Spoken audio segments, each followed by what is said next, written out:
So they continued. They make doing cars, that. therefore they put their name on No, cars. I'm keeping it real. I'm driving a Celica. You're right. Well, maybe that's the part that still remains Toyota. I hope not. The part that the pussy celebrities drive. Oh, how dare you! I got a whopping 183 horsepower under the hood.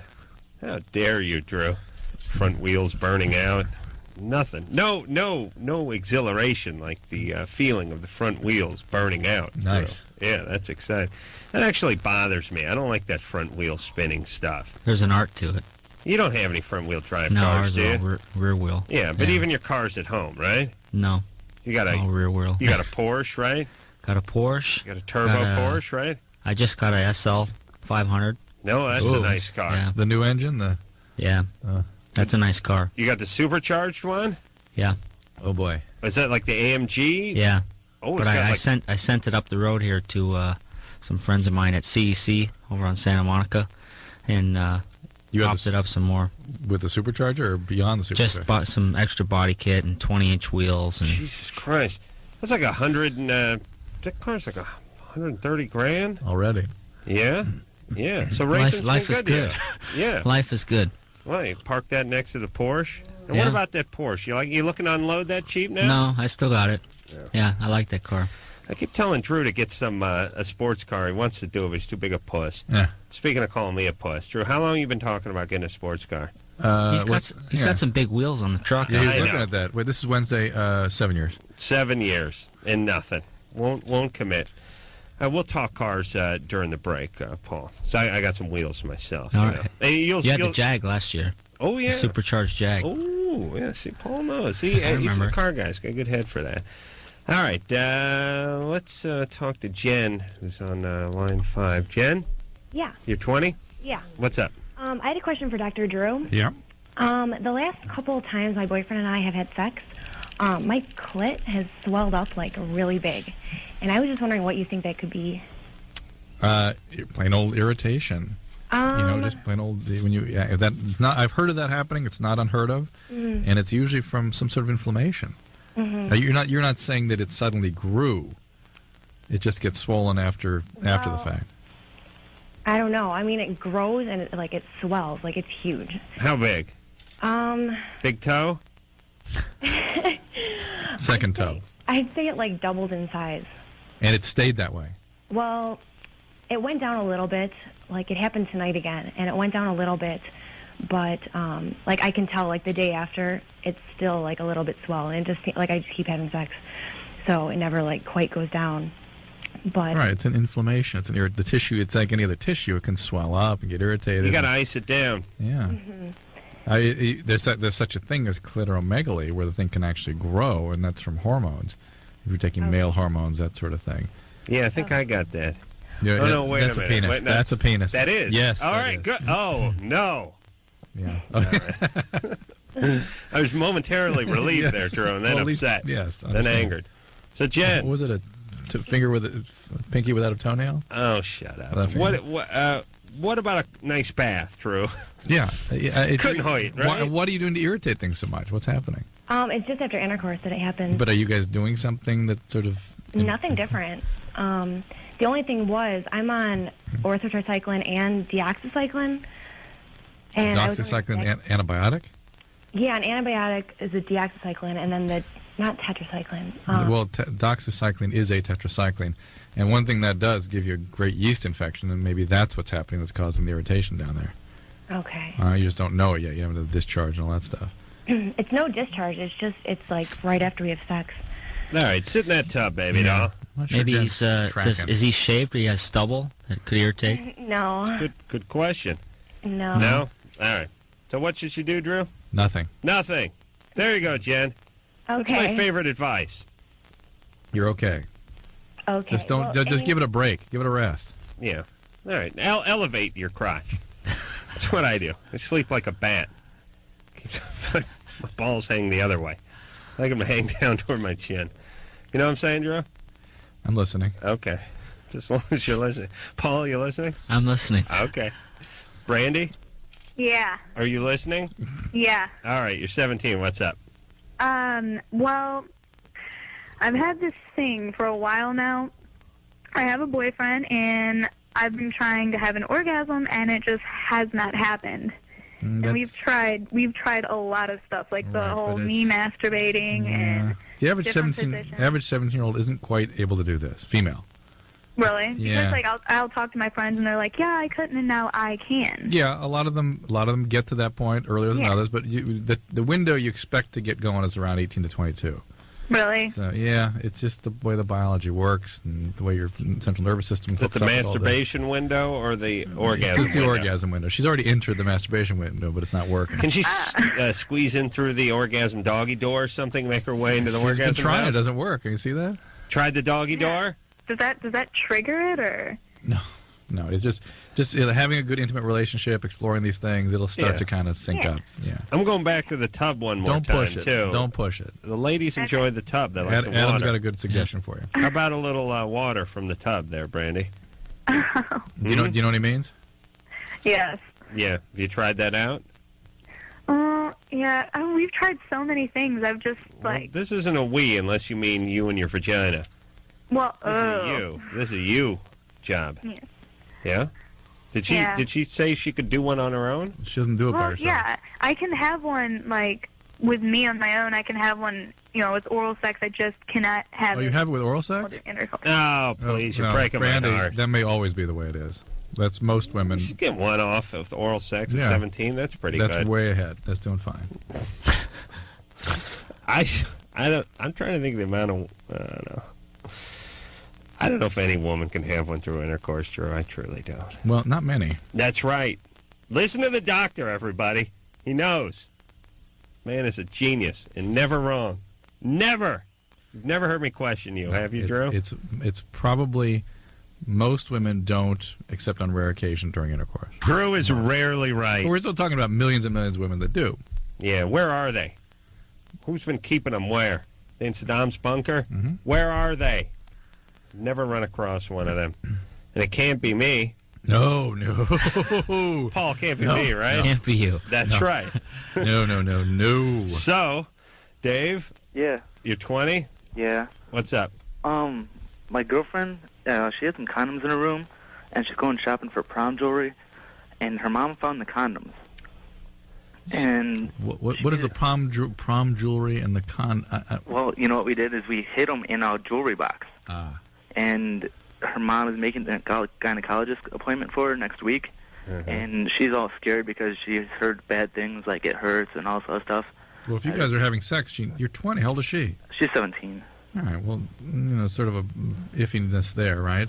Well, we've been together for 3 years. They're going to the prom, for Christ's sake, right. Drew. They went shopping for prom jewelry. But most importantly, she needs to see the gynecologist if she's sexually active. It's going to be fine. It's not. But what about Mom? Is she mad? She's had a talk with us, and we're not allowed to be alone anymore. Well, what did that talk consist of? How did that go down? Excuse the expression. Yesterday, the talk went down.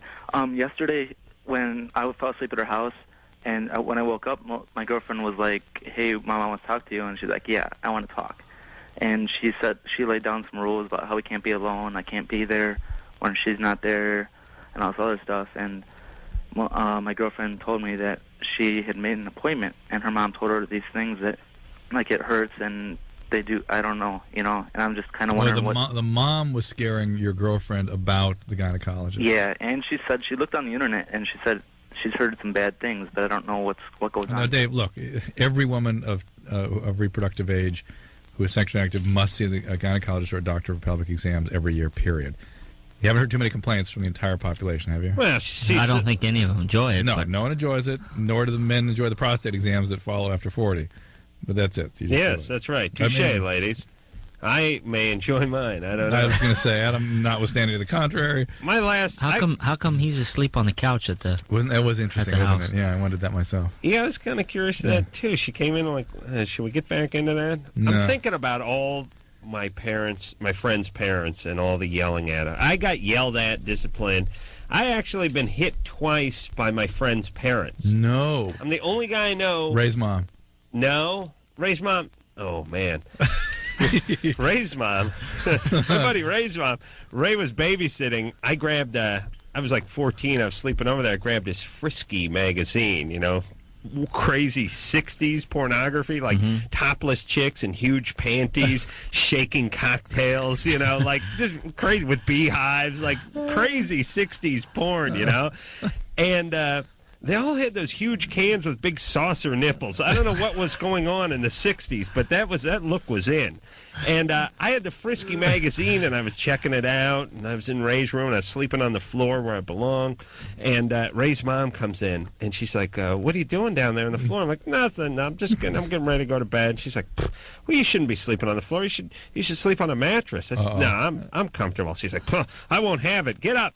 I'm putting you on a mattress. And I got the Frisky magazine. It's stuffed under the blanket, right? And I'm like, no, I'm fine. She's like, get up. I'm fine. No, I will not have you sleeping on the floor. So I pick up the cover around the Frisky magazine, and now I'm holding basically the Frisky magazine. It's covered like a bird cage. It'd be covered. Right. Now she grabs the end of my blanket. She's like, let me make it out. And I'm like, I'll spread it out. I got it. She's like, no, let's make the bed. I'm like, it's like a sitcom. So now I give her like half the blanket, but I'm still holding like the Frisky side, and I'm trying to make it where I'm putting the Frisky down and not letting her see what's going on, and she never does find the Frisky. No. I get the thing down. Wow. She leaves. I'm like, it's under control. I got it. Then Ray comes home that night. A close call with your mom and the Frisky. Then the following morning, he tells her while I'm eating breakfast, hey, guess who had the Frisky under? Last night. That's why he was hanging on to the blanket. Yeah, so I thought I dodged a Frisky bullet. Oh, my God. But didn't. That is you got Ray. A beat down at breakfast. Yeah, so to very speak. humiliating. Just before breakfast, actually. Very humiliating. Right? Yeah. And have been physically hit, like I said, 2 times. But not Ray's mom. No, not Ray's mom, but 2 other parents. Well, it's understandable. All your friends blamed you for their truancy. I think a lot of their delinquency was blamed on you. There was a lot of notes going home from school and stuff saying you're sitting too close to, you shouldn't associate with. Shouldn't talk. You were the Eddie, Eddie Haskell. That's right. I was the anchor around their scholastic leg. I was bringing them down with me. Yeah. Now who's laughing with all your stupid kids making nothing? And look at me, a millionaire, literally a millionaire, Paul. Feels good, doesn't it? Yeah. Yeah. Paul's literally a millionaire, too. He's just with his cars. Yeah. $1 million worth of cars. All right. Where were we? Brian? Hey. You're 15? Yeah. What's up? Well, I heard from a friend that you could take Benadryls to get, like, a hallucinating effect. And I had ended up popping 18, and I ate a little too much to eat. So I ended up, I felt sick for about an hour. Knew I was going to throw up. So I went to the toilet. I threw up a lot. About 10 minutes, and then all of a sudden my nose started to bleed. And every time I threw up again, my nose would bleed more, and it would pour out even more. Right. And then after that, everything was fine. I was high and everything was cool. And then I heard the next day that I almost overdosed from a friend. Well, you did overdose. That's why you hallucinate. Well, yeah. I mean, I was trying to overdose to get high, but not to overdose. And I want to know if that was close. Hold on, you want to overdose, but not overdose? Right. Yeah. You want to take it right to the edge of death and hold it back. How do you know where that line is? Well, there's a site, Arrowhead, and you can look up. I mean, it's just from experiences from people, nothing proven. So it's kind of I'm a physician. I don't know how to take you to that point and hold you. Right. Well, it had body weight. Brian. Yeah. No one can tell you that. Right. But right. You're working pretty hard to cop a buzz at 15, Brian. Yeah, I've had recent. I actually called in Thursday. Great. I've had recent, for the past 2 years, I've been messing around with drugs, and it's just a week experiment. All right. Well, this is called an anticholinergic delirium. Yeah. And, you can get pretty sick and pretty out of it for quite some time with that and do all kinds of dangerous things. Right. Well, you learned your lesson. That's the important part, right, Brian? Right. No more drugs until this weekend? Yeah, I'm actually in therapy, so it's kind of coming down a little bit. Have you told your therapist what you're doing? Yeah, I've told him pretty much everything. All right. I actually have a question about a friend who's doing Benadryl still. Mm-hmm. He's, it's not an everyday thing, but I think it's once a week. Mm-hmm. I'm not positive, but from what he tells me. Yeah. He's taking 12, 14 usually. All right. And, he's been doing What, you this get for, speedy off of that? Yeah, you get. I've never heard of anything like this. Maybe I'm out of the loop. It's from the Yeah. anticholinergic side effects. It literally is. I mean, it's the kind of side effect that you'd find terribly unpleasant from a medication. If I give you a medicine that did that to you, you'd go, hey, don't ever give me that again. Why? What's it do? It's dry. You're dry, and that's why his nose is bleeding. It dries out. Oh, yeah. You're sped up. You're and the hallucinations they're like a manic, bizarre hallucinations. Yeah, it's like all your imagination, I'm pretty sure. Weird things showed up. Yeah, it's your brain. You think it's all your imagination? Well, yeah, you know. Okay, that's what you're saying. You mean you weren't actually seeing those objects flying around the room? You say it's imagination. Like, it wasn't a solid object. It was kind of like you could see through. It's clear. Yeah. But like It's not your imagination. It's your brain not working right. Right. And eventually it gets to the point where it misfires and you seize. It's great. It's good times. Is that what a seizure is? You will eventually, with this. Your brain I didn't think misfires? that- Well, yeah. Huh? Yeah. That's the way to think about it. All right. Hey, hey, Brian? Yeah. Yeah, you stick with that therapy. Yeah. You lay off the drugs. Yeah, a little bit. And good times, though, right? Great times, yeah. Yeah. Great times. All right there, buddy. All right, thanks a lot, guys. All right, Brian, take care. I do worry. I worry about the guys that are, like, really aggressively trying to cop the buzz at 15 years old. You know, like at 15, I wanted to get drunk just to, have a good time. But I wasn't that, like, I wasn't drinking, furniture polish on a weeknight. Well, it turns out there's a certain percentage of humans and you may be in this category, are novelty seeking. Race car drivers. Paul, by the race way, car not drivers me. tend to be novelty seekers, tend to like thrill seekers. But it's more than thrill, it's novelty. They need novelty all the time. But people used to, in our culture, we call What do you it. mean they need novelty all the time? Like those little penises that hop around that you wind up? Novelty penises? Well, I'm just saying. They need to have those all around them and to be happy. That's what I'm thinking about, Paul. No, but in our culture has called those people curious historically, but they really are not curious. They need the stimulation of new thrill all the time. They don't feel right. They feel bored and uncomfortable. Like an explorer in the past? But it needs to be, yes, I suppose so, but it needs to be on a thrill level. There has to be constant stimulation of that sort. They're just bored. I would agree with that, but Yeah. I don't seek any interest in doing anything else. Like, I don't have any interest to try drugs. No, or but you to found try a great way to bungee cord jumping or anything like that, or planes or this or that. It's just you can see how the novelty seeking can be very adaptive because you can find a way to focus it and really becomes a passion. You use it and drive fast and keep pushing the limits of that, and now you feel good. But kids with Brian's age, with not much else going on, it's Benadryl. I think probably limited funds too. It's easier to carry 5 packs of Benadryl out of a drugstore than 2 cases of beer under your arm. Yeah, or a $2 million race car. Mm-hmm. But, I mean, so what do you think somebody like Paul, if he grew up in some place that had no outlet for his passion for his thrill seeking? I don't want to talk to Paul. He gives me the creeps, this kid. It's his seeking, his novel seeking is what frightens me the most. I grew up in a big city. Well, so. but I'm saying he Paul, would need. Paul wouldn't know. I don't know if Paul would know. I predict. It'd be hard for him to say probably, but I'd say he'd be strung out on heroin. No, I'm not saying that. I'm just saying he would need more stimulation than average. He'd be the kind of kid that would be jumping off furniture. Was that you? You do stuff. No. Like that. Pretty good calm, example, really, but I just was able to. I started racing at a very young age, at 6 years old.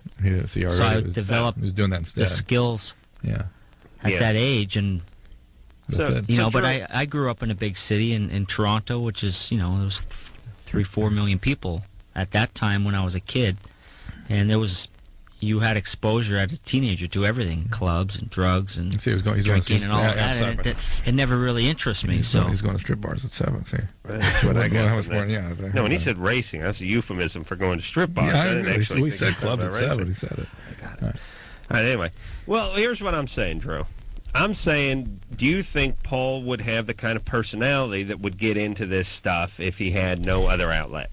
I would say it would not be like Brian, but that he would be looking for things that he liked, which he ultimately found. You just called Paul a junkie. You're a heroin addict. I heard you say. That's what I said. All right, Paul Tracy, race car driver and junkie.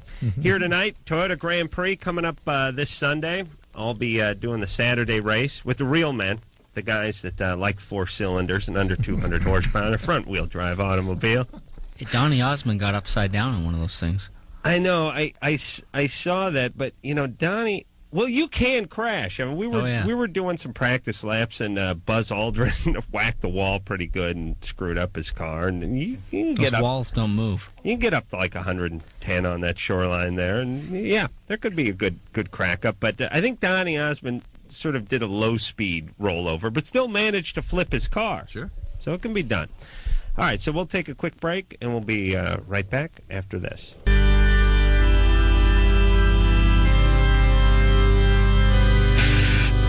Hey, everybody. It's the Loveline. I'm Adam. That's Dr. Drew. Phone number 1-800-LOVE-191. Next week, we got Sum 41, Chevelle, Foo Fighters, and Pete Yorn in here. Well, it's a full house. Paul Tracy, race car driver extraordinaire, is in here tonight. Paul is going to be racing this weekend at the Grand Prix.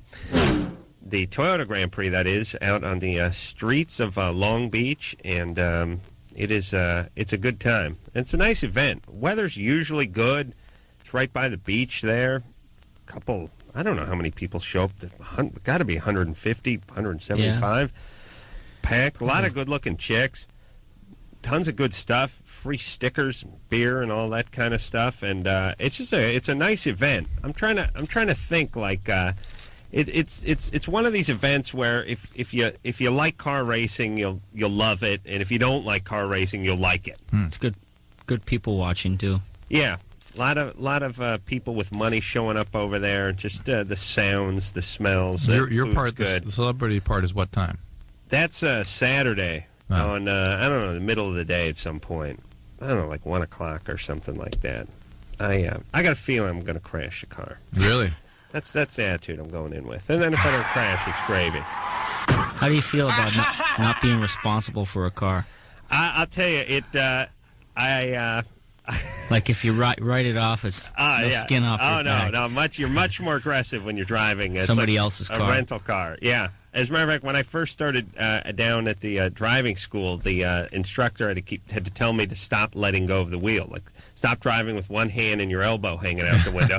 And when you're coming out of the turn, stop just letting go of the wheel and letting the thing straighten up. Because that's the way I normally, I got something to drink in my hand. I got my elbow out. Yeah. I got the telephone going. I'm not used to driving at 10 and 2. Use your knees a little bit here and there. Yeah. Use my knees, yeah. I mean, you're talking to a guy. I don't like to brag, but I've squeezed one off in a Datsun truck, 5-speed on Rambla Pacifica up there in Malibu. Not while you're on the cell phone, though. No, I didn't have a cell phone back then. But the point is this is a guy who can drive with his knee. So, no problem. Got it. No problem. Mm-hmm. Shift with my balls. That's shift with your balls. Break with my anus. Break with your anus. Oh, who the hell was that? It's Monique. Oh, Lucy? Hello. Yep. You're 21. What's up? Well, I was just calling on the comment that you had made earlier about that girl Bambi, and she had talked about how she couldn't orgasm. Right. We made the comment that millions of women. Listen, Lucy. I'll let her talk. Let her ask her question. Go ahead. Go ahead there, baby doll. Or was it Brandy or something that she couldn't orgasm or something? You had said something like that you've never met a girl or heard of a girl who can orgasm on intercourse alone? That's me, yes. Was that you? That's me. I beg to differ. Yeah? You're different? I'm totally different. Really? Yeah, but I have a question for that, though. I was wondering do you think that maybe it has something to do with the fact that my boyfriend's like 15 years older and he knows what he's doing, or... No. Some women have orgasms, when they think about sex, they have an orgasm, or when they do sit-ups, they have orgasm. No, because I'm 2 years older than your boyfriend, and I can't give anyone an orgasm. And some women will never have an orgasm during intercourse, and the majority don't have it during intercourse. That means that there are still millions and millions of women that do, but if you just do an actual percentile... Most of them have it just with oral sex or some sort of direct stimulation. But what about, because I've dated a lot of guys like before him, and I've When did your dad rape you? Oh no, no, that wasn't. That was the Adam who drives with his balls. I'm fucking. No, this was like before. Okay, I had a lot of sex before him, and he was the only one that could actually make me come. But if you remember, we said that it starts getting easier. Let me finish this. Getting easier when you're between 18 and 22. And so as you get older, it starts sinking up a little bit. Yeah. So you loosen up a little bit. Your biology hooks up. You learn about yourself. Yeah, you're like a catcher's mitt that gets broken in. Nothing wrong with that. Oil it up. Put the ball in there. Have Dad park the car on it overnight. Well, I just Paul will wanted park to- his new Mercedes on it. You know what else is interesting, Lucy, is that women that have orgasms easily think that their friends who complain about having difficulty are somehow like lying. Like, how could that be? Impossible. Well, women... It's so easy. Women have a difficult time. All human beings have a difficult time understanding how other people feel different or act different than they do. That's right. It's like when I found out Jimmy didn't like cashews. Oh. Are you high? He was like, I don't like them. How dare you? I don't believe you. You're not my friend. Then I started taking swings at him. I couldn't believe it. And then I said, what about the honey roasted ones? Nope, don't care for them. Almonds? No almonds. What? Now you're getting me angry, actually. But the point is don't understand it. Right. All right, but Lucy... It gets competitive with women, too.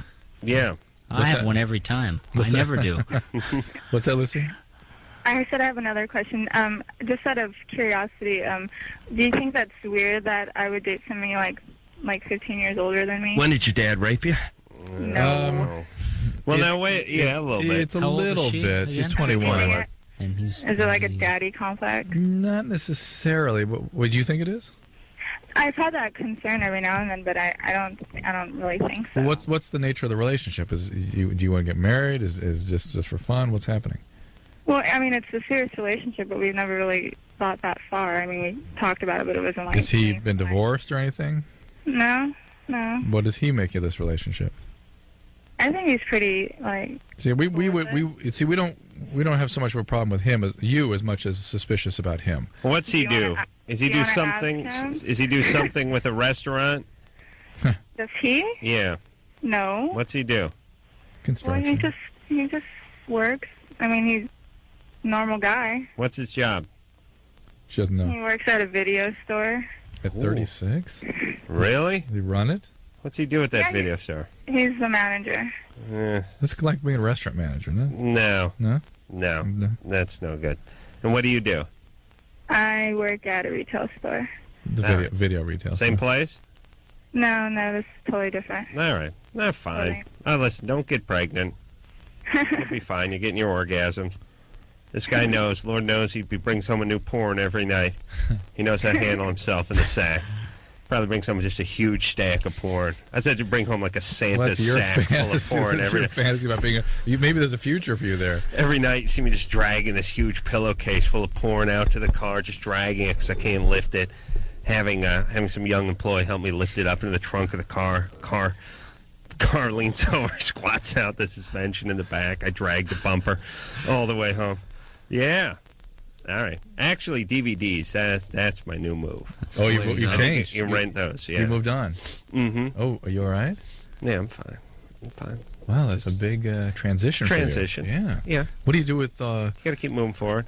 And your bunker, the porn bunker? Yeah. You just made a new room for DVDs? No, same room. I just took a wall out. Wow. Mm-hmm. And it probably has one of those. It's like computerized, like a dry cleaner. I can't talk about it. I can't talk about it. Okay. All right. Ashley, you're. Hold on. That dry cleaning thing with the crazy,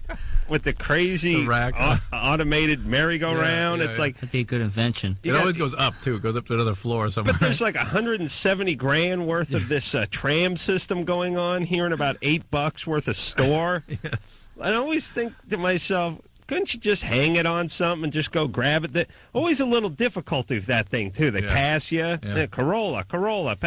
C-A-R. with the C-O-R. They start backing it up, It ends up taking longer because the thing takes 3 laps before your batch comes around or they miss it or something. Do you really? What goes on with that thing? That's weird, isn't it? It's just got to cost a lot of money for one of those. Yeah. Paul, what do you think about that? I have no idea. You know what it is? It always seemed like...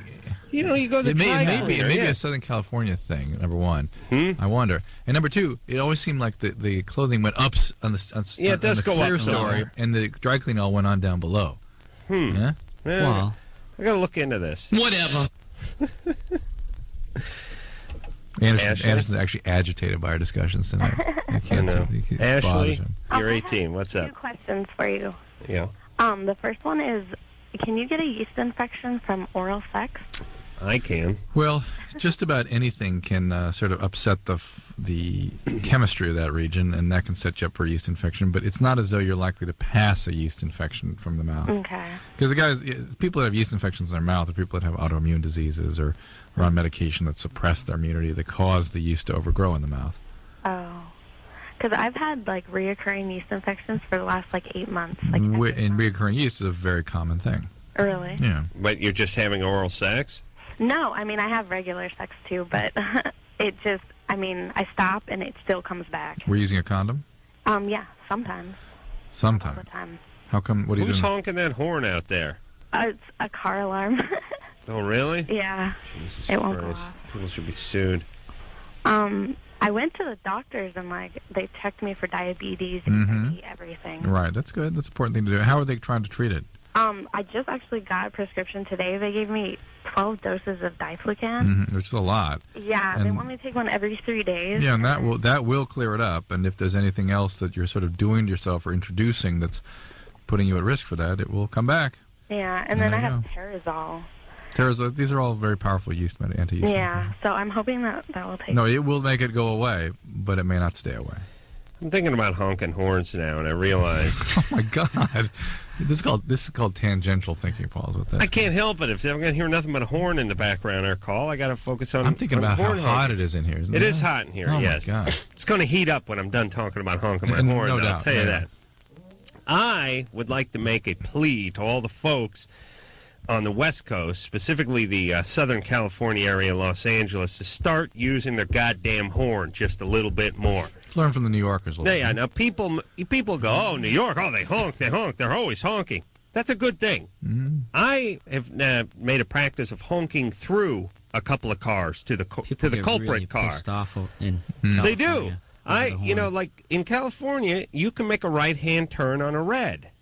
There will be cars that will be parked on the red in the right-hand turn lane. There's no traffic coming. They're not turning right. And the 2 cars behind them aren't honking. Honking. Yeah, you're right. So I honk the horn, and I get the person in front of me give me the, hey, what do you want me to do? I got this car in front of me. And I give him the, start honking at that guy, you jackass. My horn's no good for my range. My horn's, I got like a car and a half range.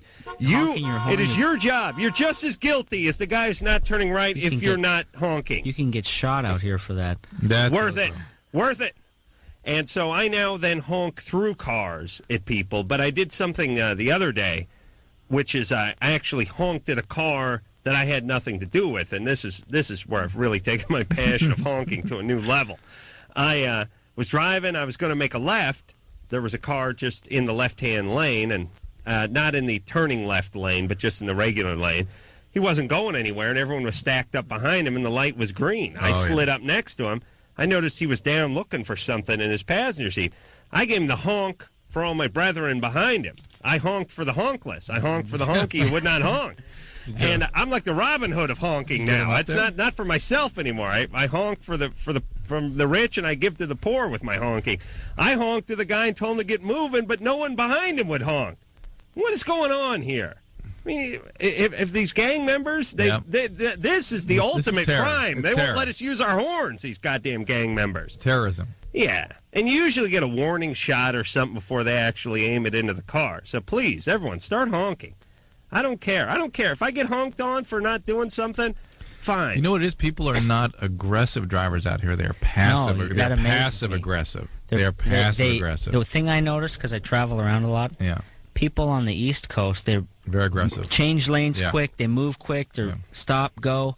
Here, if traffic stops, people will just sit there and stop and wait and wait and wait. Yes. And if you move over into another lane, you're terrorized. Cut somebody, then the guy gets so pissed off.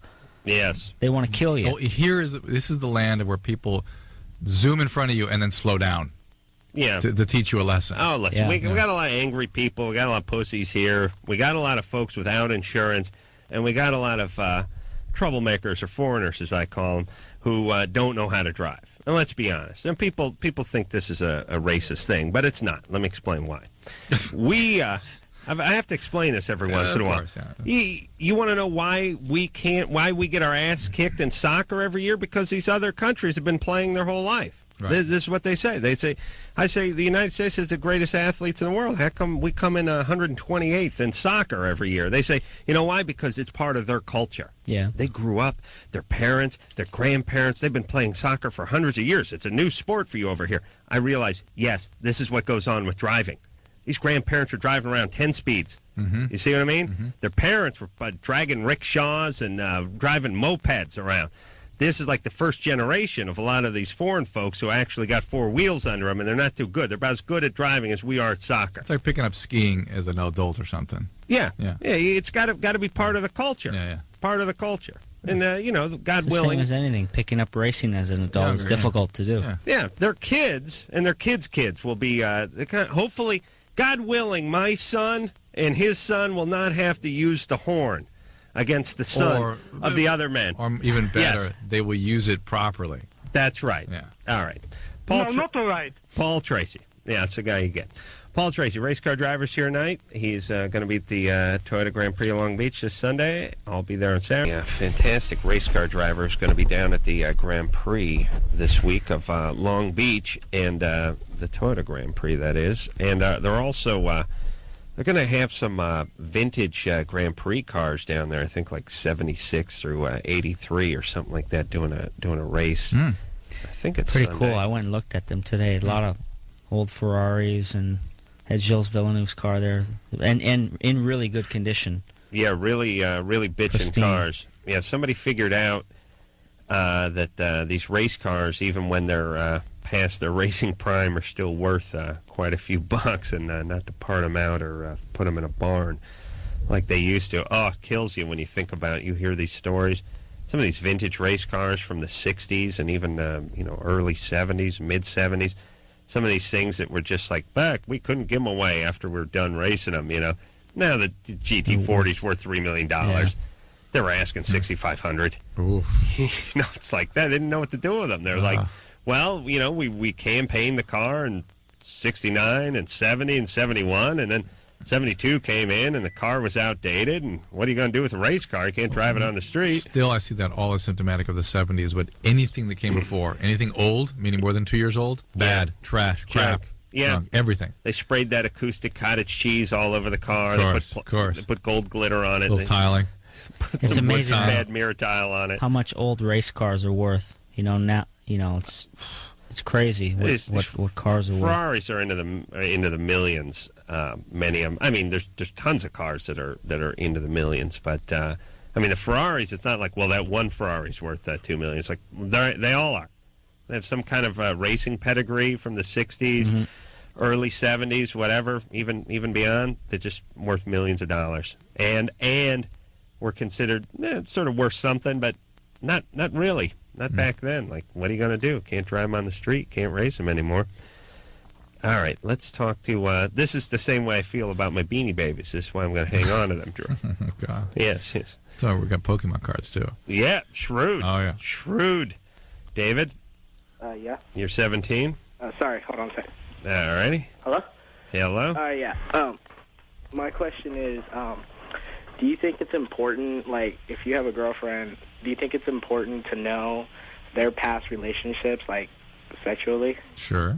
Well, if you think you're going to get a disease or something. I know that, but, like, let's say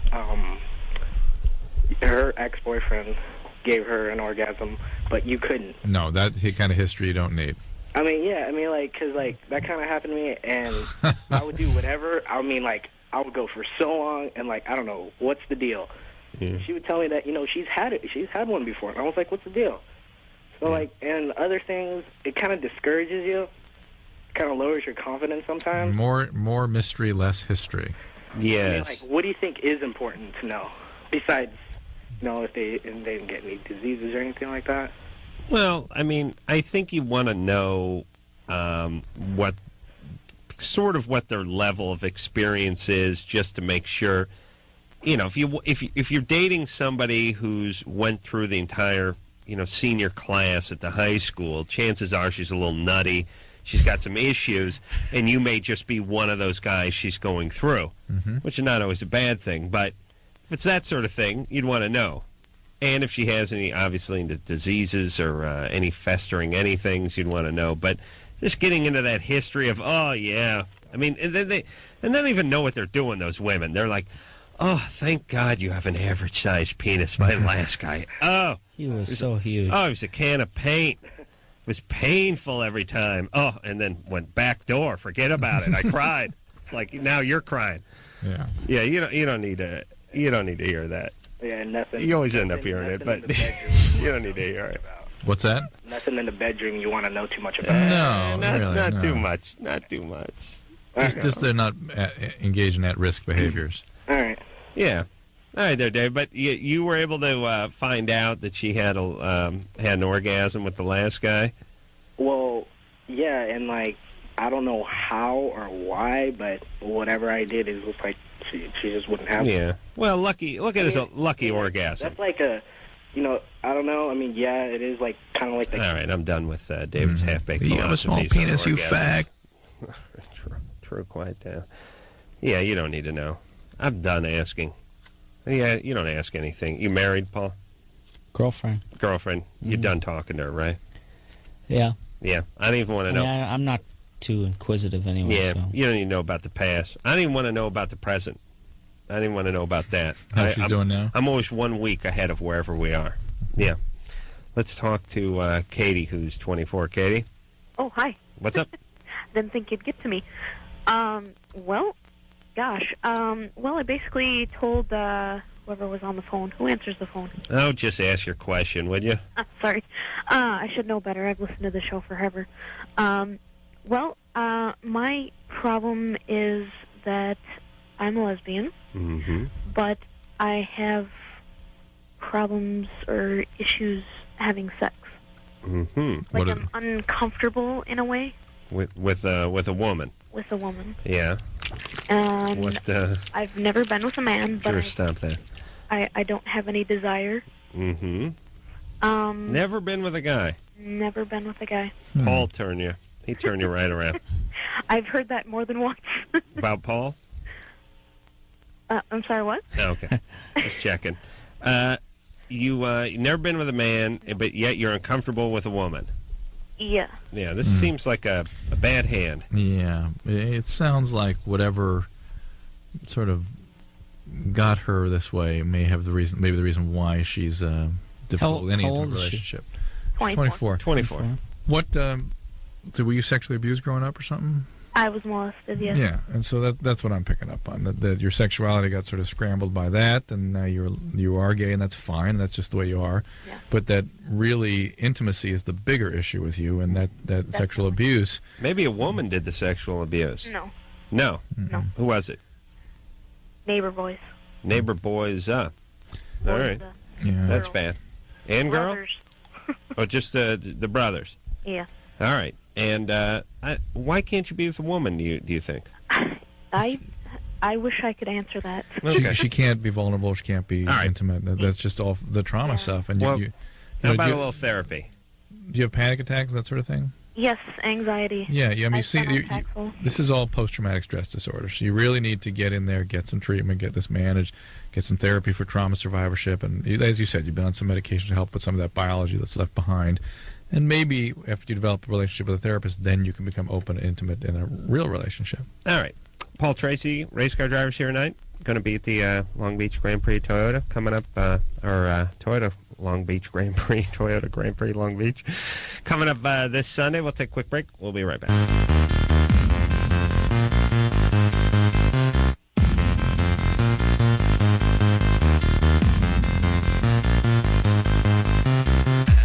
Hey, everybody, it's Loveline. I'm Adam. That's Dr. Drew. Phone number 1-800-LOVE-191. Paul Tracy, our guest tonight. Paul is a extraordinary race car driver who's going to be down at the Toyota Grand Prix of Long Beach coming up this Sunday, and it's quite an event if you want to get out there and see the sights. Good for people watching. Good food too. It's not like the ballpark. Some good chow. Buy some stuff. Get yourself like a Miracle Chamois. And you might even see some porn stars. Yeah, they have porn stars out there. They got everybody. They got those chicks. They've got some chicks like for English leather or something running around. I don't know. Like good-looking women, rich old guys. A lot of people getting a good buzz going by noon. Yeah, it's a crowd that likes to get drunk and watch other people do stuff. Yeah, but they got some money. They back it up. You work their way into. Sounds like a strip club. Yeah, you slide into the hospitality tent. You crack a few buds. You suck up some nachos. And you watch the whole race on the TV from the hospitality tent while you're getting drunk. I don't know why you couldn't just get a 12 packets at home and watch it on TV, but it's not the same. It's not the same. You don't get to hear the sounds, see the sights. All right, let's talk to Zach, who's 23. Zach. Hey, good evening, everybody. Hey. I just had a question for Paul Tracy. Mm-hmm. Paul, how do you think you're shaping up against the rest of the circuit this year? Well, I think pretty good. I've got we've had 2 races so far this year, and I've won the first 2, so that's gone pretty well. Right now, I mean, at this point of the season, it's the Newman Haas team with Sebastian Bourdais has been the fastest guy, and Bruno Junqueira. They'll be strong all year. Okay, those are the guys to look out for, yeah? Yeah. His number one competition is himself. I'm my own worst enemy sometimes. Yeah, he's doing all the winning. He doesn't worry about who's behind him. One more question, Paul, and I'll let you go. I was wondering how you got involved. How'd you get started in racing? From what age were you when you started? I started racing when I was 6. I had a little mini bike in the garage when I was about 5, and I was showing off to one of my friends and started it up, and it took off across the garage and went through the garage door.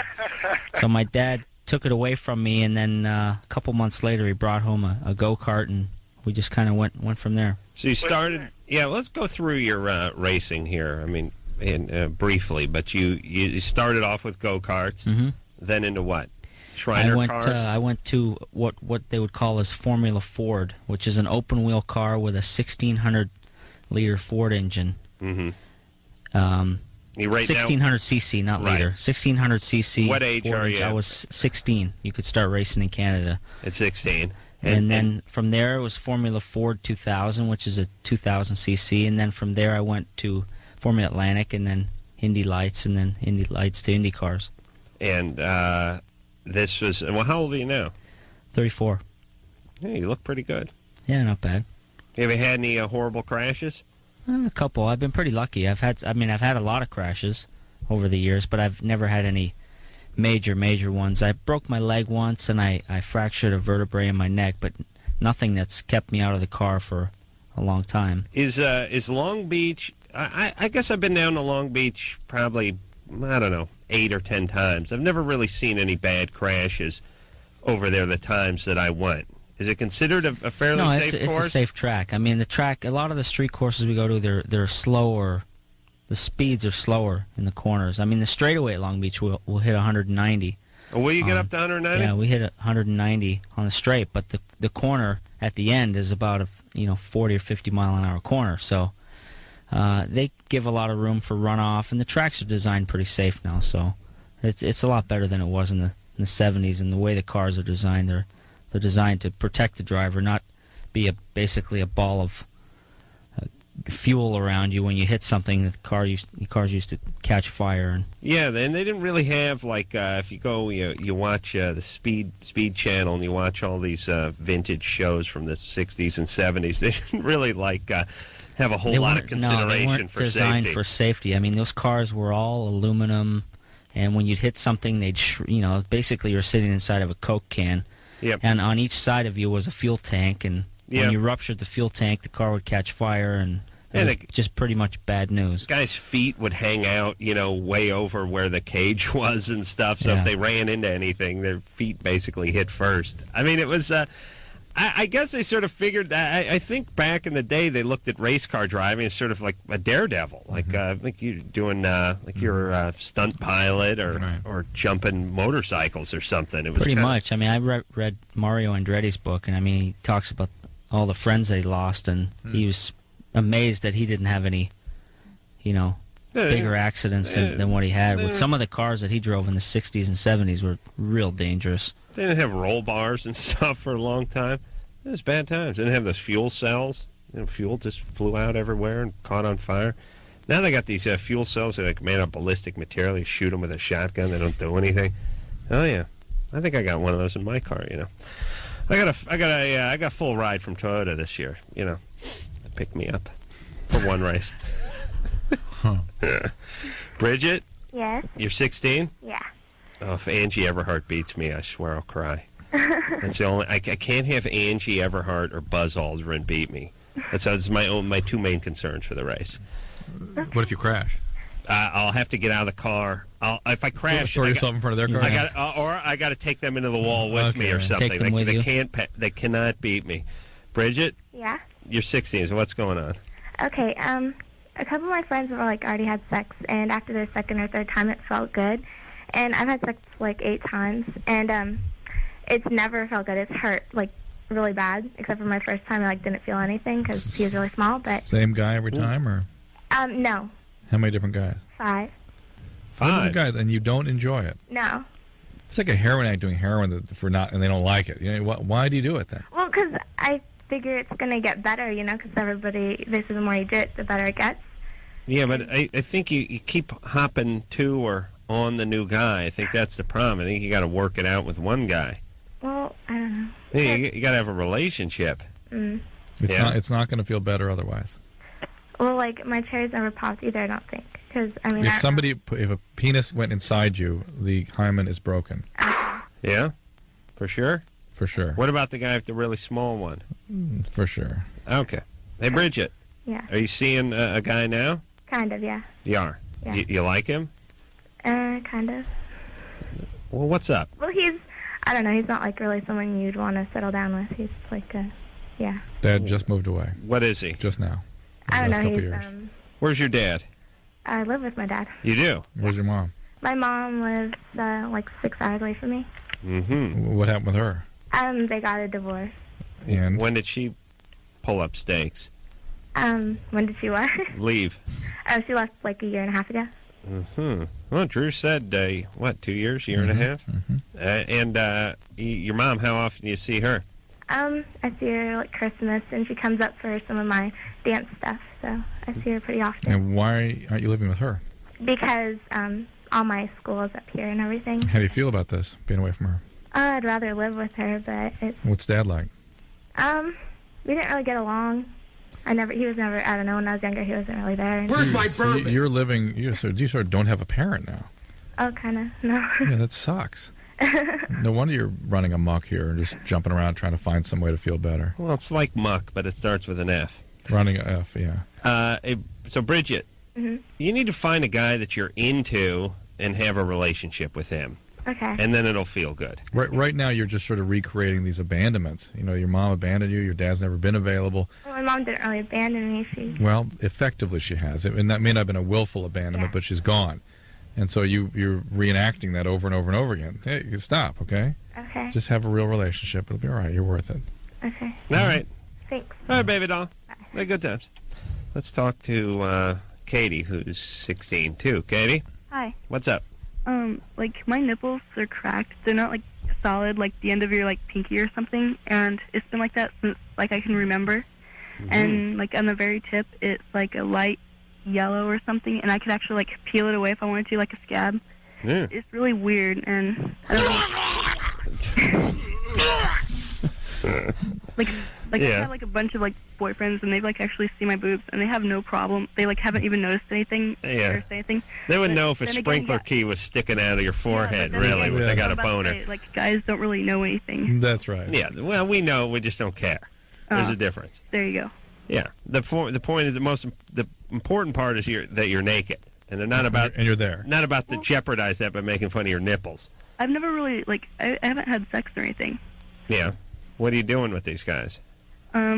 Just oral or something, but I haven't done that unless I've been with them for a long time. I'm not I won't do it after a month. I actually wait a while. So. All right. All right. So what's going on with the nipples, Drew? Are you getting irritated? Are they rubbing up against something repeatedly? No, well, if somebody else touches me, then it gets a little sensitive. But I could do that, and it doesn't bother me at all. Do you ever try putting any moisturizing creams on there, anti-inflammatory creams, that sort of thing? I haven't tried that. I got a theory. These guys that you're giving oral to, do they have reinforced knees on their jeans? What?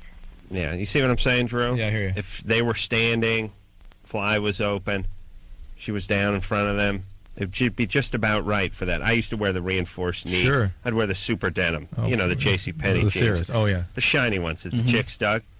Paul, you know what I'm talking about. I know exactly what you're talking about. Chicks dig that. They see a guy with that big reinforced patch on his knee. They know he means business.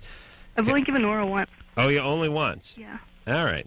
Well, what about some cream on there, Drew? Yeah, just pretend it's skin that was irritated. Are you sure? Because it's been like that for a long time. Well, I don't quite know what you're describing. Maybe she's lactating a little bit, and that's just dried up. That occurred to me, but have a doctor take a look at it. That's about the best thing you can do. Oh, okay. Because it's hard for me to get an image of what you're describing here, but it just sounds like inflamed from some reason, maybe from rubbing. There's little cracks in it. It's weird. I know, but that's just inflammation. But you've not thought to put any hand cream on it? Well, I have before, but I've never really been dedicated to it. All right. How about you rededicate yourself to putting cream on your boobs? Utter bomb. And all women should now dedicate themselves to doing that. Okay. All right, your phone's run out of battery, so we're going to let you go. All right, bye. All right, bye. She didn't seem too concerned about it. No. Let's talk to...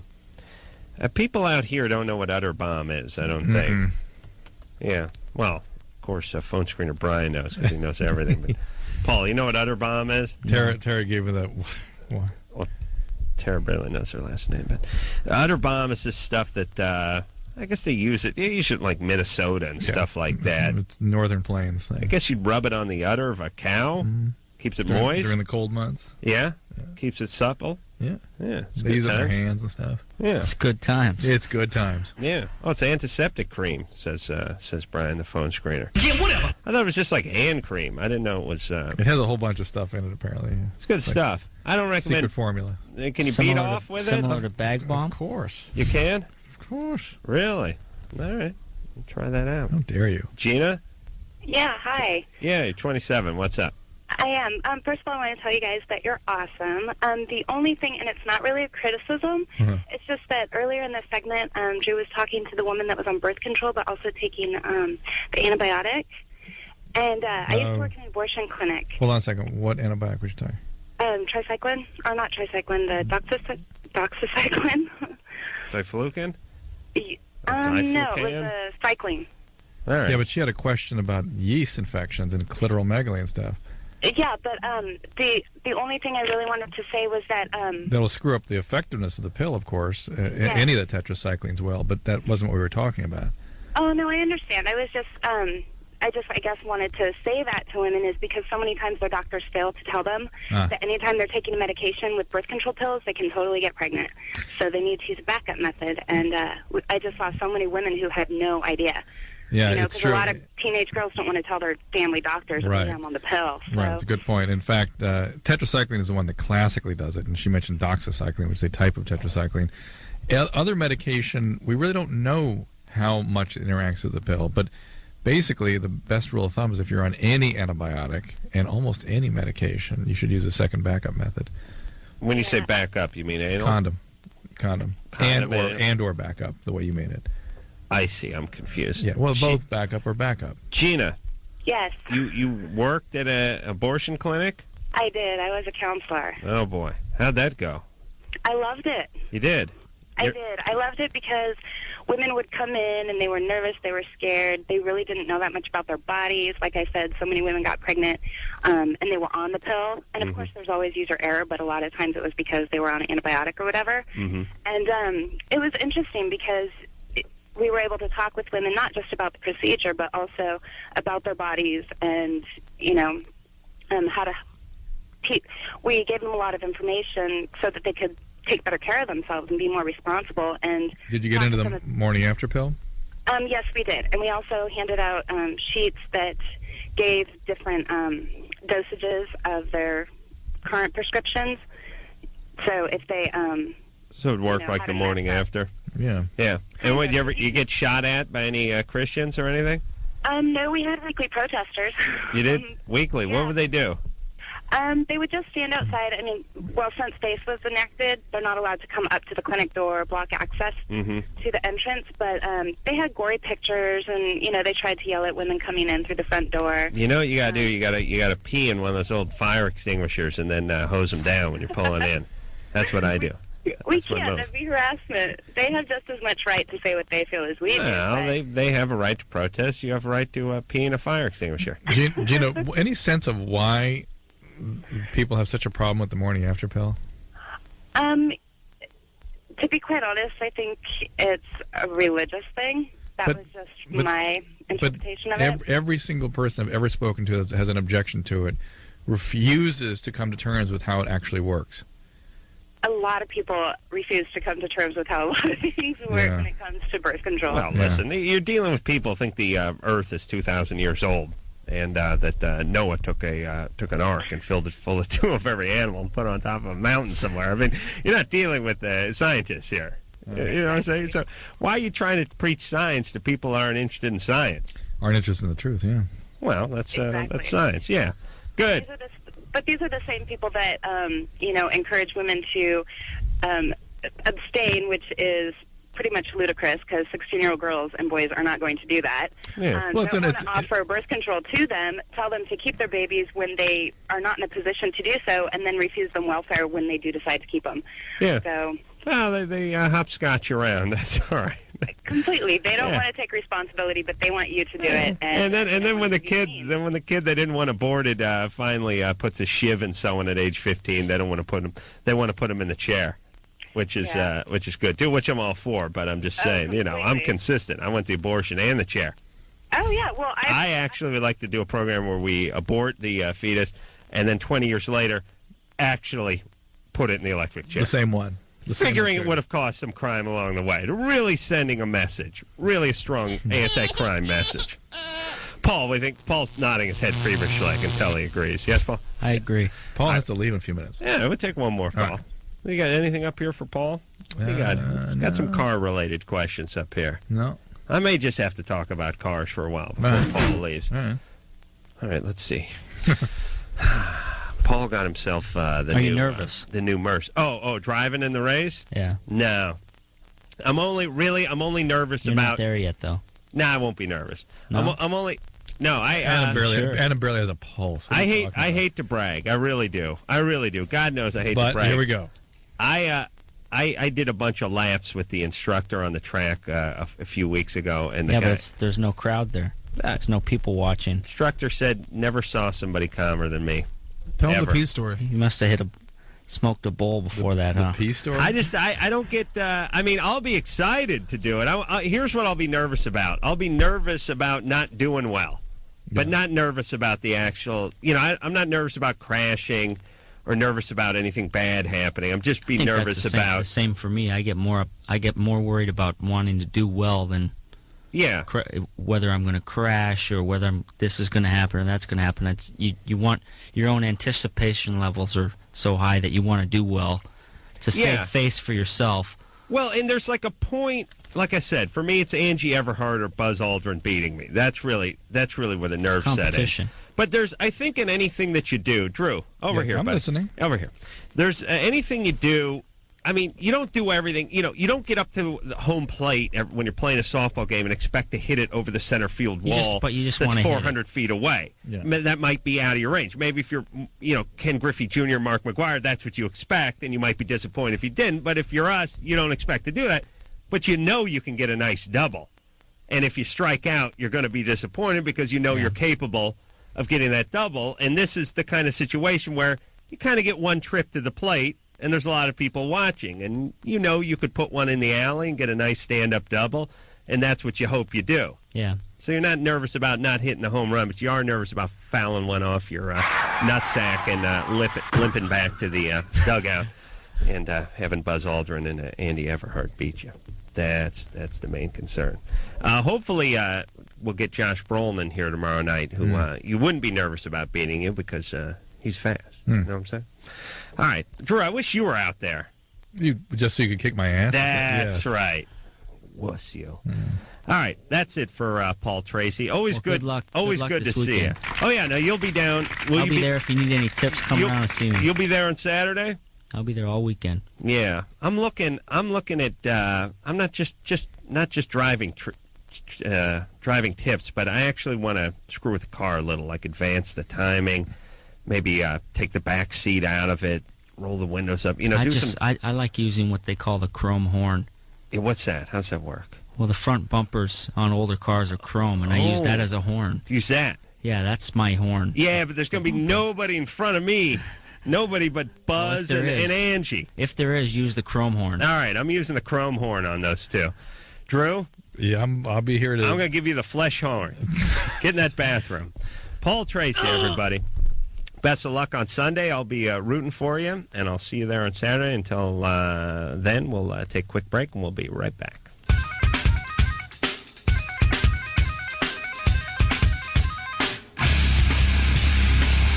Hey, everybody, Loveline. I'm Adam. That's Dr. Drew. Paul Tracy has left the building, and now it's just me and my on and off again lover, Dr. Drew. Off again? On and off. Okay. Yeah. What are you eating there, Drew? Donut. Nice job. Drew, you been watching the news today? A little bit. Why? Seen those big Saddam statues getting yanked down and everything? Mm-hmm. Yeah, people are pretty excited that he's gone over there, which is good. Yeah. And I know a lot of you Yahoo lefties over there were predicting something different, but magically, when the Berlin Wall comes down, you got everyone pretty much picking up a sledgehammer and seeing what they can do to get it down. And when you see Saddam's statue coming down, you got a bunch of people kicking it in the head with a sandal. Doesn't that doesn't say anything to all you folks that they're allegedly for the little people out there? That's the thing that kills me. I mean, just look. Just can't you learn from this that this guy could not have been dislodged? Look what it took to dislodge this guy. Some economic sanction was going to take this guy out. No way. Yeah. No way. Yeah. And look at how he encouraged his people to. I mean, the lawlessness and the cruelty and the horrible way his people behaved. Yeah. They needed to go. That's it. And they need to be liberated. And the only way you do that, unfortunately, it wouldn't ask for that. There's only one way you can do that. Yeah, you gotta punch a tyrant in the mouth. You can't talk to him about it. You just dance around. Impossible. And all your embargoes and economic sanctions and all that kind of stuff. All that does is make the people that don't have anything have even less. Well, he craps in another gold toilet. And I think I feel safer in the world right now because look, what's a terrorist? What's it do for terrorists now to come take a punch at us now? Really? You want to do that? Yeah. We'll come over there and kick your ass. And listen. Here's the other thing, too, that I'm glad we're talking about in this war that I've never really heard in wars past, is we're actively talking about snuffing the guy out, which in the past we'd normally talk around it, you know. We have target acquisitions, and we want to bring him to justice, and all this kind of double talk about snuffing somebody. But we're openly admitting that we want the guy dead, and we've been doing that with bin Laden, and I like that. Let's face it. We want to kill the guy. Fine. Let's speak in those terms. And I do like to see the guys yank down the statue, though, and really go nuts on the statue. It's like, well, see, we put Saddam put your brother into a wood chipper, so now you're going to take your Hirachi and beat the crap out of his plaster head. That seems like payback. Yeah, sure. I bet Saddam, if he's alive, can feel those. From heaven. You think he's in heaven, Drew? You see, Saddam goes to heaven. Think he's in heaven? I don't know how. Well, how Allah works. What the Quran tells. Yeah, I don't know. Is there a hell there? I think the hell is actually Iraq. Yeah, and then you die, and you go to heaven. But it can't be our heaven. Their heaven has to be our hell, which is still a step up from where they're living. Okay. All right. So you say Saddam in heaven. I don't know. You don't want to go on a branch? I'll go to a branch. Go on a limb I'll and say purgatory. Purgatory, not even hell? What's it take to get into hell these days? I don't know if Islam has. It must have a hell, yeah? Oh, no, see, once the... and listen, this is true with all the religions. Be it... I don't care. I don't care if it's Islamic or Jewish or whatever you are. Once you die, you find out we're right with our religion, and then you meet the devil. I see. And he just... he torments you. Oh, that's right. With a pitchfork. Because they were never... we got the right religion here. they never took the oath of some church. Yeah, and they automatically go to our hell. Right. Because we're right with our religion, and they get tormented for not believing in or for not Jesus knowing Christ. that they needed to. Right. Yeah. Okay. Right. Ashley, Hi. you're 15. Yes, I am. What's up? Not too much. I had a question. First of all, I want to say you guys are freaking awesome. Thank you. Oh, okay. A while back, I was given a drug and taken advantage of by a guy. What was the drug? I'm not positive that's what I was calling for. Okay. How do you know you're given a drug? Well, because I knew the guy for probably about a day, and he went into the kitchen to get me something to drink, and I don't know what happened to me. I basically was paralyzed. I kind of could see and hear everything that was going on, but I couldn't do anything about it. He didn't rape me, but he did force a lot of things on me. Like what? Like oral and manual things. That's rape. You don't have to have intercourse. Yeah. Technically rape. Now he forced you to perform oral on him?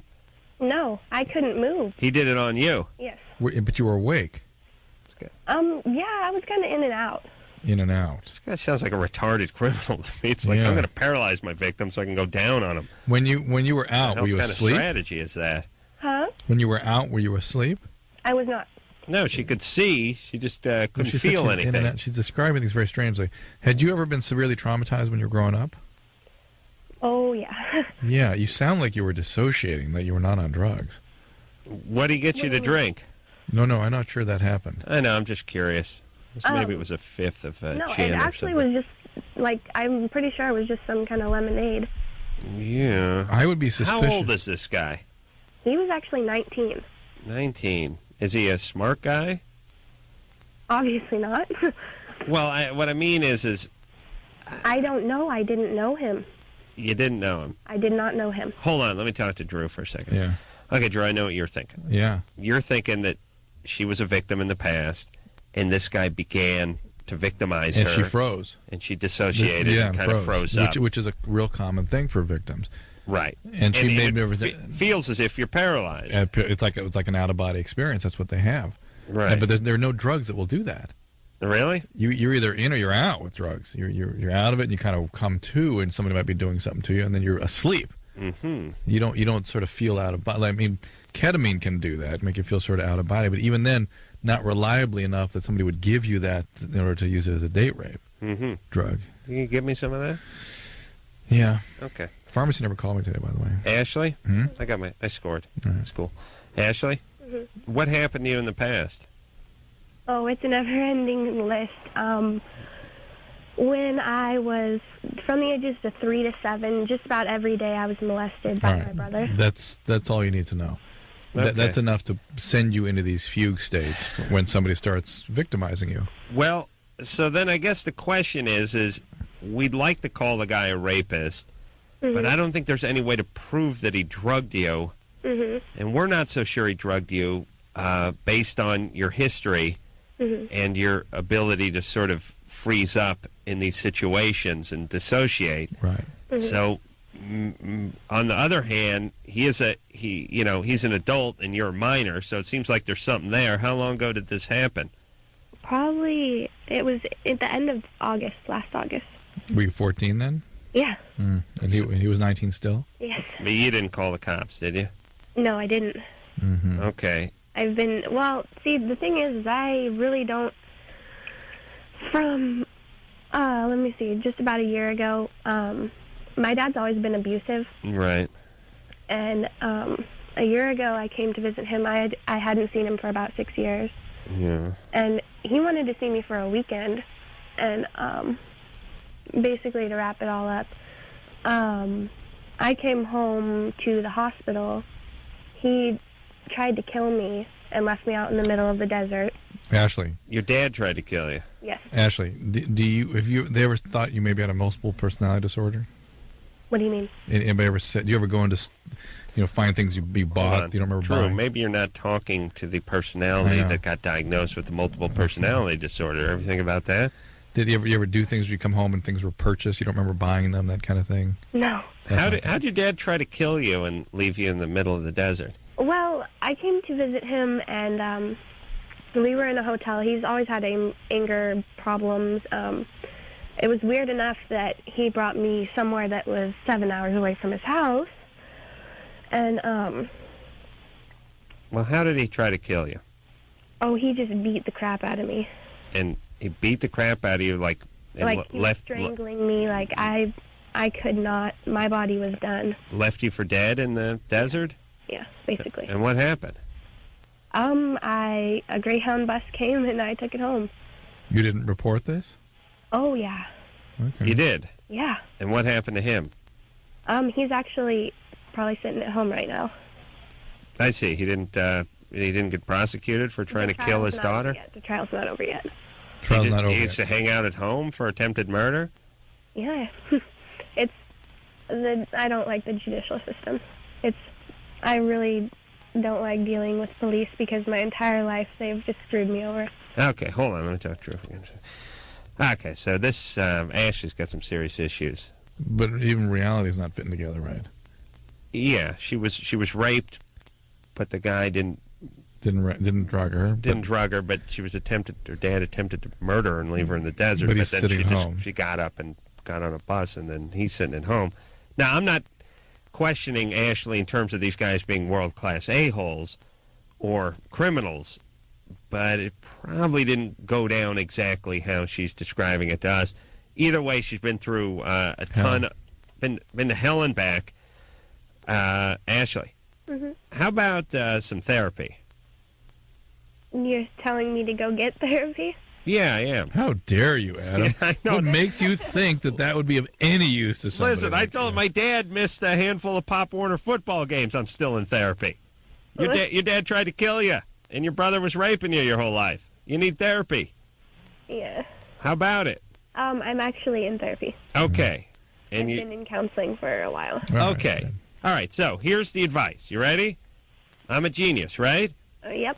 Okay. So you got to listen to me. Okay. Everybody listen to me.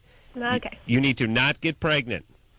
You need to be very careful about the guys you choose to hang around with. You will have more of these sort of... them giving you the Jim Jones Kool-Aid and then going down on you. That's And by the way, where are all the broads who are giving me the iced tea and trying to blow me?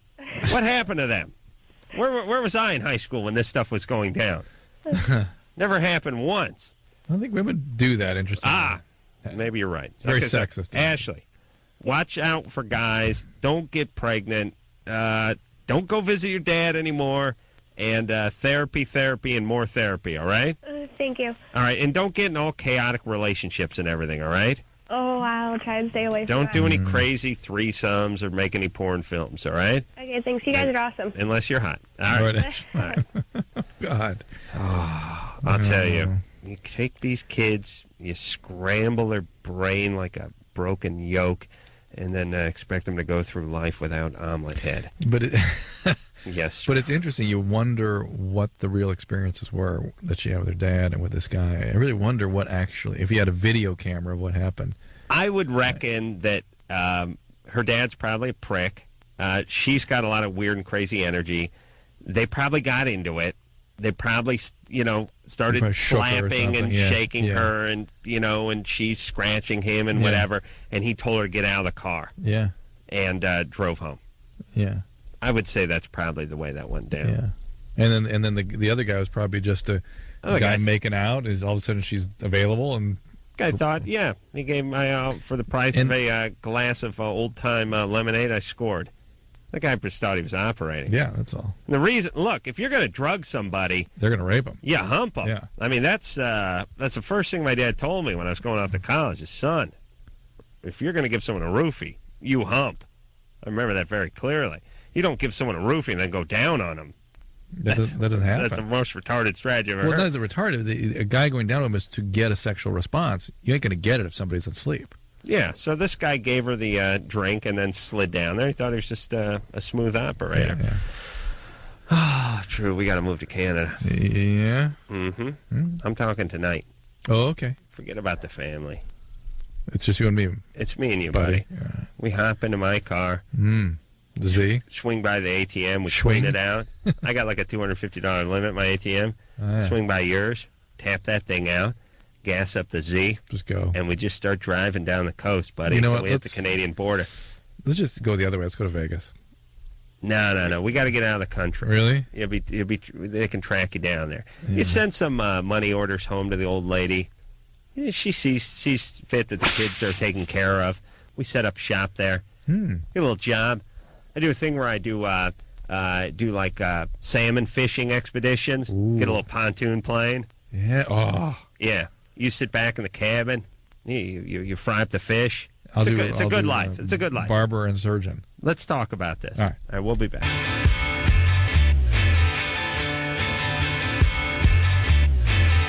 Hey, buddy, Loveline. I'm Adam. That's Dr. Drew. Forget about that phone number. We don't need your stinking calls. We got a little bit of show to go. But this is where I really hit my stride, Drew. Fantastic. Listen to this. Angelina? Yes. You're 31? What's up? Oh, my 12-year-old daughter told me today that she lost her virginity. And I've been worried about this because she's been hanging out with this really bad kid. He's 13. He does drugs. His parents do drugs. She's smoked pot with him. I know that she's given him oral sex a few times, and I've talked to her about this, told her the dangers of sex, and today she didn't come home till 8 o'clock, and when she came home, it came out that she had sex with him. And why? How did it come out? Yeah. Did she tell you?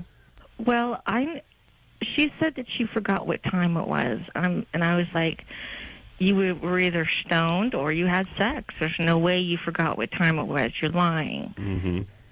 And she went over to a neighbor's house, or she denied it and was yelling and screaming, and she went over to a neighbor's house and came back and was crying and said she wanted a hug, and then told me what happened.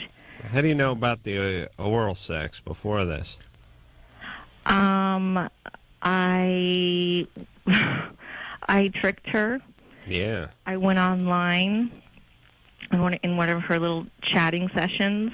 You pretended to be somebody? Yeah. Fantastic. Nice. And now what grade is she in? She's in 7th grade. And Dad's not around?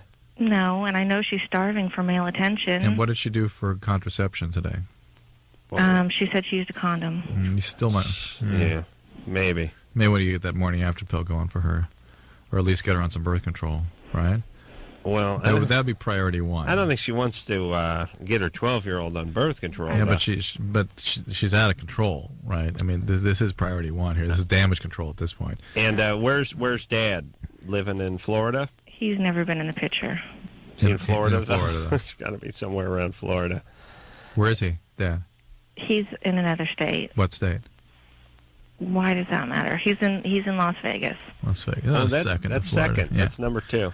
Yeah. Florida's number 1. Nevada number 2 on the scumball S rolling downhill. How old were you when you lost your virginity? 16. Were you abused sexually before that or something? I was when I was really young. Yeah. Okay. Well, there we go. And so Dad basically's never been in the picture. She talked about him or wanted to contact him. She wants me to get child support from him so she can have money to buy clothes, but she's not interested in meeting him. Is there any other new guys in the picture for you? Yes. What happened with that? Actually, he came over last weekend. But did your daughter have a stepdad? Oh, she did for a while, and I divorced him, and he refused to talk to her after that. He changed his phone number. He told his family not to talk to her. It was pretty cruel. And how'd that go with him and her? Did they get along well? Actually, they did. They did? Mm-hmm. And she called him Dad. She was really young. She was 3 when I got married. Okay, Right. You and your daughter need to get some conjoint work, some therapy together. And because there's some real serious boundary problems here. And you can't set limits on her. You can't control her behavior. You intrude on her, but then when it comes to really setting down and asserting things that you need to do, you're powerless. So you need to get in and get some help with this, because this is not a good situation. No, I know. This is the exact opposite combination. As opposed to you being the parent and being able to contain her behaviors, you're having to sort of drop down to peer level and go on, Why'd you divorce the stepdad? He became abusive. Right. Surprise, surprise. Yeah. So, but you know what? Yeah. After that, I haven't dated any abusive men. I've dated very nice. Okay. Men. So you're coming out of your thing. And you don't want her to go through what you went through. Exactly. All right. So my heart goes out to you, but unfortunately, you got your work cut out for you, and you got to get that therapy with her. Yeah, you've got to do that. She talks to a therapist at school, and the therapist pulls me aside and says, this kid's really dangerous. But to her, she's had another therapist. They don't get tough with her. Wait, Angelina, they pulled you aside and said your daughter is in dangerous shape? Well, this kid that she's enamored with is dangerous. I see. All right. Well, maybe they got to do therapy together. They need to, in the worst way. That's what I'm saying. And listen, this is what happens every time. You make a bad decision. You get okay. No, I'm going to take it back further. You get abused growing up, so you hook up with some abusive a-hole because that's who you're magically attracted to. Then you get pregnant by the abusive a-hole. Then magically the abusive a-hole leaves. Then you're left to single-handedly raise your daughter. Meanwhile, your daughter takes all her anger, frustration, and hurt out on you the entire time. About the dad. But plus, you're a trauma survivor and can't set adequate boundaries with the daughter, and now you've got a mess. Okay. So you got to get some therapy. You got to do the work. Sorry. Conjoint there. There's the two of you together so that you can be coached on how to manage her. Lynn? Yeah. What's up? You're 22. Yeah, I just had a question about anal sex. Uh-huh. Okay, I've been, having anal sex for, 5 years or so. Mm-hmm. Right around there. Non-stop? Huh? Okay. Yeah. Go ahead. Stopping for meals. I see. Yeah, off and on. Yeah. My boyfriend really likes it, so... Okay, and the question? Lately, the last month and a half, 2 months or so, I've been noticing blood, Perfectly normal. Perfectly healthy. You're noticing blood, in your stool? Yeah. Bad times. What's your question? Why? I mean, is that tricked out, or is there something... No, why would... A fantasy answer. Well, why would you have bleeding massively from the rectum? Well, just start a marathon running at that point, I'd say. Drew, please. Extreme exercise. Well, listen, you figure this is from the anal sex, right? Is that what you're asking? Possibly. Yeah, or is it an ulcer or something? Not an ulcer. Whatever it is, it's actually an emergency because rectal bleeding can become brisk and it can be dangerous. So whether it's a fissure or a hemorrhoid or actually you have some colitis or a polyp or God knows what up there, whether it is or is not related to the anal sex, I think we can surmise it is, it's something that categorically needs to be checked out immediately. Okay. All right?